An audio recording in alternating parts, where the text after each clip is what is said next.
Hey guys, hope you're having a great day. So I am actually making this video as a request from somebody else. They were asking if I could provide an update on these cold hardy bananas. So I actually was planning on doing that in May when I was going to uncover them. But I'll do something in March just to kind of show you what exactly I did and show you like how I winterized them. So there's three different plants that are right here. This mound is the original cold hardy banana plant that I planted. The other one over there is the second plant that I did, and that was later in the summer. So the original one I planted, I think in like June or something. That one I planted, I want to say more in like August. And then I have this perennial hibiscus right here. So anyways, I know that the hibiscus is going to be pretty late to like emerge from the ground. I know it's one of the last things to break dormancy. And then same thing with these two banana plants. They're not going to be ready to start growing again for another couple months. We're still having nights that are in the 30s and even 20s at this point. Some days that it stays above freezing, but still a lot of days below freezing at night anyways. But for the winter time, and I wish I made a video on this. I don't even know why I didn't. If you're living in a colder environment, you want to cover them with some type of like mulch, just to protect the corms of the plants from freezing too hard, and to prevent them from getting too wet. Because around where I live, we definitely get a good amount of snow in the wintertime as well as rain. So it's pretty wet in the wintertime, which can cause them to rot over the winter if you don't cover them. So I'll bring the camera a little bit closer and I'll show you exactly what I did. All right, so this mound right here is the original banana plant that I planted. So this one, it still didn't make a full season in the actual ground because I planted it from a pot. And I'll link the video down below for the original one that I did, as well as, because I originally just planted this and then I added the other two plants on. So that's in a separate video, and I'll link that too if you want to take a look at that. But basically all I did in the fall, and I want to say I did it in late September, maybe it was October that I did it. I think I did it after our first frost. The plants started to kind of die back. They were looking kind of black and like really deep brown after they got that frost, instead of having that like nice bright green color. So what I did was I cut them back to about maybe like a foot to a foot and a half off the ground. Maybe this is like a foot and a half. And then what I did was I took all of like the leaves from the yard. I took some grass clippings. I have a compost pile over there, so I just kind of took as much stuff as I could, and I tried to take stuff that was dry, not stuff that was like sopping wet at that time, because I wanted to try to keep it dry. And I just tried to mound it up. I actually did it in two different times, I guess. I did it like 1 week, and then I did it again a few weeks later, as it was getting colder, because I noticed that once I put some of the stuff on there, it was mounded up probably about this high.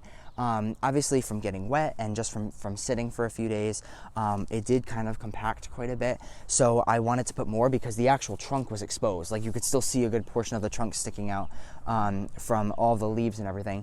So I came back out a couple weeks later. I put some more stuff down, and that was pretty much it for the winter time. I didn't do anything else with it. I know some people, they put tarps over theirs and that kind of stuff. I don't know exactly what the best way is of doing it because this was my first winter doing it. And what I will say is you can see, so like this material right here, this is actually left over from the trunk. So I think there was still a little bit more that I ended up getting exposed, and that part died off just because it got too cold. And that's the thing when you are, if you do grow this and you live in a colder environment, is some years, especially if you have a colder winter, it may die back all the way to the ground, and then you just have to start from the ground. But the reason why a lot of people like to do this, where they like to mount it up, is not only just to protect the plant, obviously, because it's still kind of necessary to do that. But if you have like a foot left of the trunk when it starts growing, the plants themselves will actually get taller throughout the year. So if you want to have banana plants that maybe get like 8 to 10 feet tall rather than like 4 to 6 feet tall, then the more that you mound them up and protect them, the better off they'll be. Another thing too is I wanted to try not to cover the grass too much, so I could have made a larger mound, but I wanted to try to keep it within this small bed. But in time, we're gonna add more stuff to this bed. We're gonna make it larger, so I'll be able to actually cover it up a little bit more, and then maybe I can have taller plants. This year was really just an experiment, just to see what I was able to do. I was kind of busy too in the fall, so I didn't have a whole lot of time, so I tried one day to just quickly go out here, do it as best as I can. And yeah, so I'm actually going to try to bring the camera a little bit closer, and I want to uncover this just a little bit just to get a peek at what's happening. Now, I have not looked at these at all. since probably like October when I originally did this. So it will be an experience for both of us. But what I will say is once I'm done, I'm going to cover everything back up because it's still cold enough where it could do some damage to the plant before it starts to get quite a bit warmer. All right, I think this is pretty much the best view that I can give you, but let's see. I'm just going to kind of uncover around here, see what's going on. So what I can see is in the first like 6 inches from everything that I've pulled back, I can tell that it's still soft, but it's a little bit harder than this stuff here. This is really starting to break down. So I can feel, and I'm not going to really try to uncover it too much, it is pretty tough around the bottom. Like you can kind of see the base of it right there. It's still pretty tough here. I'm sure I'm still gonna have to cut back another like 6 inches or so from there. But what I'll eventually do in May is when it does get warm enough, I'll just get like a large knife or something like that anyways. If I have like large like loppers or something, I might be able to do it. But this actually had a pretty good base to it. But I'll just basically lop the top of it off and it'll start growing right from the middle. So like I said, it's obviously not time to do that yet, but this plant seems like it's made it throughout the winter pretty well. I would say this height around here is probably like a good foot off of the ground. So even if I can just cut it off a little bit lower, then I think that'll be fine. It may even be like a good 1.5 feet, to be honest. But yeah, and I'm not sure about that one. That other plant didn't get as big, so I don't know if that means maybe it won't last as long or whatever, but I have high hopes for these plants. I think they're gonna do pretty well. So you can see I'm just covering this up now. And I will say too, it was still pretty like moist under there, but I'm hoping that I covered them enough where it won't be too big of an issue. A couple last things I just wanted to say before I ended this video was that there are some other things that you could certainly do to help protect these plants as best as you can. Like I said, you could put a tarp over the plants.